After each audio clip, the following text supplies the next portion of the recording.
জাতীয় নাগরিক পার্টি এনসিপির মুখ্য সমন্বয়ক নাসির উদ্দিন পাটোয়ারি বলেছেন, বিএসএফ বাংলাদেশে পুশ-ইন করার জন্য অনেক মানুষকে জড়ো করেছে। ভারত যেন এদেশে কাউকে পুশ-ইন করতে না পারে সেজন্য সরকারকে আহ্বান জানান তিনি।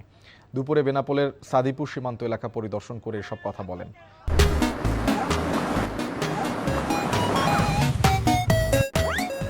তিনি বলেন, সাম্প্রতিক সময়ে ভারত বাংলাদেশ সীমান্তে পুশ-ইন কার্যক্রম চলছে, যা ভারতের রাষ্ট্রীয় নির্দেশনায় হচ্ছে বলে দাবি করেন পাটোয়ারি।